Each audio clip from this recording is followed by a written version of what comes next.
Do you ever wake up in the morning with a mind full of tangled thoughts? Worries about work, anxieties about the future, regrets about the past, all intertwined to form a chaotic mess that makes you feel exhausted from the moment you open your eyes. Do you feel tired of the relentless thoughts and baseless anger?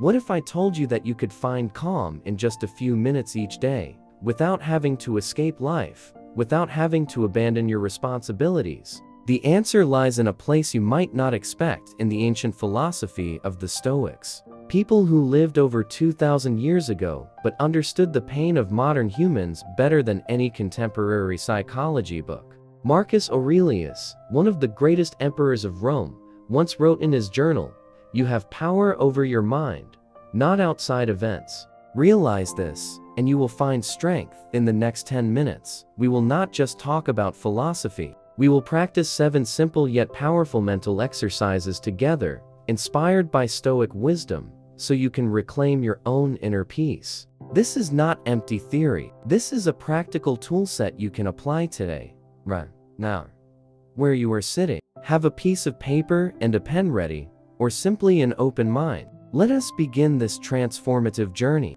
Exercise 1. Determining the sphere of control. Let us start with the most basic lesson, which is also the most important of Stoic philosophy. Epictetus, a philosopher who was once a slave, but later became one of the greatest thinkers, taught that our suffering largely arises from a simple mistake. We try to control what is beyond our control. Think about it realistically. Can you control your boss's behavior? No. Can you control what other people think of you? No. Can you control the weather, traffic, or the outcome of an important meeting? No. But do you know what you can control? Your reaction, your thoughts, your actions, your attitude. And that is all you need. Now, practice with me. Take 3 deep breaths. Inhale, exhale, inhale, exhale, inhale, exhale. Good. Now, think about one thing that is worrying you in your life right now. It could be a tense relationship, a work project, or a financial issue. Hold that image in your mind. Now, ask yourself a simple question. Is this completely within my control? If the answer is no, and it often will be no, imagine you are holding that worry in your hand, looking at it objectively, then gently setting it aside. Not ignoring or denying it, but accepting that you have spent too much precious energy on what you cannot change. Instead, focus on the question, how can I control my reaction? What can I do right now? Epictetus said, "It is your job to accept everything that happens to you, not with despair, but with wisdom, understanding that by letting go of what you cannot control, you are freeing up energy to master what truly matters." Exercise 2. The view from above. Marcus Aurelius often practiced an exercise that Stoic scholars call the view from above. Imagine you are slowly floating up from where you are sitting. You look down on this room, then the house, then the neighborhood, the city, the country, the planet. From that height, how does the problem that just seemed so big look now? This is not a way to minimize your pain or say your problems do not matter. No, the purpose of this exercise is to reset your perspective, to help you see that your life is part of a much grander picture, and what is keeping you up tonight might not even be remembered in a month, a year, or 10 years.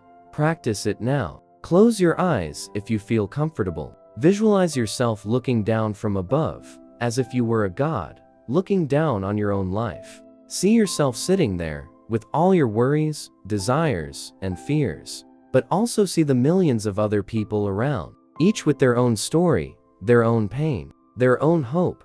From this perspective, do you realize that what you are worrying about is a part of a universal human experience? You are not alone. Your problem, however painful, is temporary. Marcus Aurelius wrote, "Everything exists for just a moment, both the one who remembers and the thing remembered." Let this thought not bring you despair, but relief. If all is temporary, why not choose peace? Exercise 3. Memento Mori. Remember that you will die. A negative comment on social media, a traffic delay. All of these become insignificant when you realize that every moment is precious and irretrievable. Try this exercise. Place your hand on your heart and feel its beat. Each beat is a moment of your life passing by. Now ask yourself, if today were my last day, would I want to spend it worrying about what others think of me? Would I want to be angry about something I cannot change? Or would I want to live with mean love and presence? This is not a call to abandon all responsibility and live recklessly. On the contrary, it is a reminder that your most precious time should be spent on what truly matters, the people you love, meaningful work, and your own growth. Marcus Aurelius wrote, "Do not live as if you have 1,000 years. Death is looming. While you are alive, while it is still possible, be good." Exercise 4. Negative visualization. This is one of the most paradoxical, but also most effective exercises of Stoicism. Instead of always dreaming of better things, take time to imagine losing what you currently have. Sound pessimistic? Actually, no. This is a way to cultivate deep gratitude and reduce fear. Practice it right now. Think of someone you love, perhaps a spouse, child, close friend, or parent. Hold their image in your mind. Now, just for a few seconds, imagine life without them. Feel that emptiness, that pain. Now open your eyes and realize they are still here. You still have the chance to love them, to say thank you, to spend time with them. This exercise is not meant to scare you, but to make you appreciate. Epictetus taught that everything we have is borrowed: health, possessions, even loved ones. One day, we will have to return it all, but today, they are still here. And that truth, when viewed honestly, does not bring suffering, but brings overflowing gratitude. Think about your health. Have you ever been seriously ill and wished just to be healthy again? You are healthy now, but do you notice it? Imagine losing the ability to walk, or see, or hear. Then come back and be grateful that those abilities are still intact. Seneca wrote, "We suffer more often in imagination than in reality, by facing our worst fears in a safe environment. In our minds, we arm ourselves with mental preparation, and we also learn to appreciate the present." Exercise 5. Evening Journal Nightly Review. Every evening before bed, Marcus Aurelius had a habit of reflecting on the day just past. Not to harshly blame himself, but to learn and improve. This is a powerful practice. You can start today. Prepare for this exercise by taking 3 deep breaths. Now, rewind time to the beginning of today. From the moment you woke up to this moment, review your day as if you were watching a movie. Ask yourself 3 questions. First, what did I do well today? Maybe you were patient with your children, completed a difficult task, or simply were kind to a stranger. Acknowledge that. The Stoics were not pessimists. They believed in reinforcing virtue. Second, what could I have done better today? Maybe you lost your temper in a meeting, or procrastinated on an important job, or said harsh words to someone. Don't judge yourself harshly, just observe objectively. So I let emotions take over. Next time I will pause and breathe before reacting. Third, what will I practice tomorrow? Choose a specific virtue to train, maybe patience, courage, or kindness. Marcus Aurelius wrote, "Every morning when you wake up, remind yourself, today we'll meet meddlers, ungrateful, arrogant, deceitful, envious, and selfish people." Sound negative? But he continued, "But I will not be harmed by any of them, for no one can defile me with their ugliness." This is the power of mental preparation. Just 5 minutes each night with these 3 questions, and you will see an amazing change after a month. You are building a self-aware mind, a mind not carried away by the current of life, but actively directing it. Exercise 6. Focus on the present. Stoics have a special ability. They can prepare for the future without worrying about it, and they can learn from the past without being bound by it. The secret? Living fully in the present.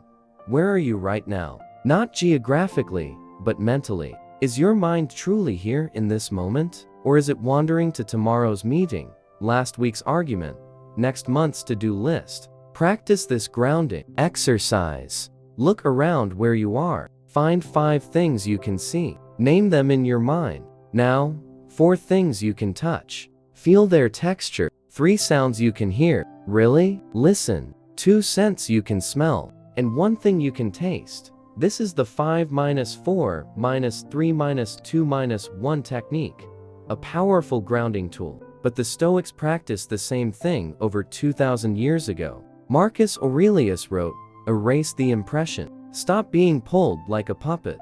Limit yourself to the present. When you are fully present, anxiety disappears, because anxiety is always about the future. Regret fades because regret is always about the past. All that remains is this moment. And in this moment, right now, you are okay. You are breathing. You are alive," Seneca taught.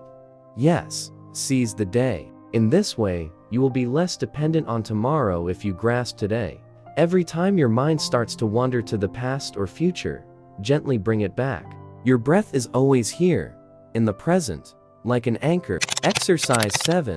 Amor Fati, love your fate. The final, and perhaps most profound exercise, Amor Fati, the love of fate. This is not just accepting what happens. It is loving it, embracing it, even desiring it. Sounds crazy, right? How can one love pain, loss, failure? But the Stoics understood something. Every experience, good or bad, is an opportunity to practice virtue. Marcus Aurelius wrote, "The impediment to action advances action. What stands in the way becomes the way." Think about a challenge you are currently facing. Instead of praying for it to disappear, ask yourself, what is this challenge teaching me? What virtue is it training in me? Patience, courage, humility. Now, practice saying this, either in your mind or aloud. I don't just accept this situation. I love it, because it is making me stronger, wiser, better. If I could go back, I would choose this exact situation again. At first, this might feel artificial, but keep practicing. Nietzsche, a philosopher deeply influenced by Stoicism, wrote, "My formula for greatness in a human being is Amor Fati, that one wants nothing to be different, not forward, not backward, not in all eternity, not merely bear what is necessary, but love it." Imagine your life as a novel. Every challenge is a tense chapter, but it's those chapters that make the story worth reading. The main character, you, doesn't grow through easy days, but through trials. So why not embrace your role? Why not love the story being written, with all its twists, turns, and lessons? Epictetus said, "Do not seek for things to happen the way you want them to. Rather, wish for things to happen the way they do happen, and your life will flow well." This is ultimate freedom, when you no longer fight reality, but dance with it. The conclusion. 7 simple yet powerful tools from ancient Stoic philosophy, designed to bring you inner peace in a chaotic world. Remember, calmness is not a destination you arrive at once and are done. It is not a medal you win and hang on the wall. Calmness is a daily practice, like training a muscle. Every day you practice these exercises, you are strengthening your mind, turning it into an impregnable fortress against the storms of life.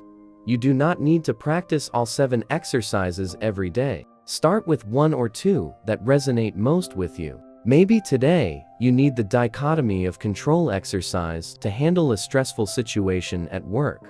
Tomorrow, you might need Memento Mori to remind yourself of what truly matters. Next week, Amor Fati might help you face a great challenge.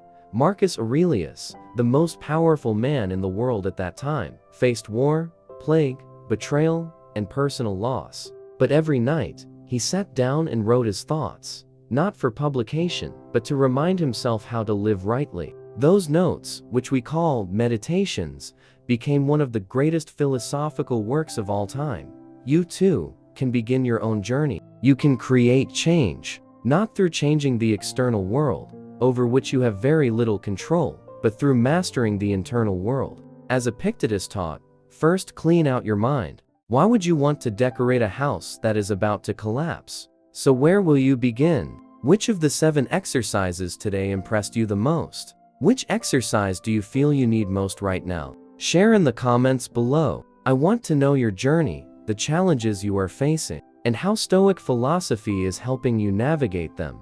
And if this video has brought you value, if you feel even a little more peaceful after these last 10 minutes, Please subscribe to the channel so you do not miss the next lessons in wisdom. We will continue to explore lessons from the great philosophers, not just to understand, but to practice, to live a better life. Remember, as Seneca wrote nearly 2,000 years ago, it is not that we have too little time, but that we have wasted too much. Every day is a gift. Every moment is an opportunity to practice virtue, to train the mind, to live with peace and purpose. A journey of 1,000 miles begins with a single step. The journey to inner peace begins with a breath, a thought, a decision. The decision that you will no longer be a slave to circumstances, but the master of your own destiny. Start today. Start right now. And remember the words of Marcus Aurelius: you have power over your mind. Realize this, and you will find strength.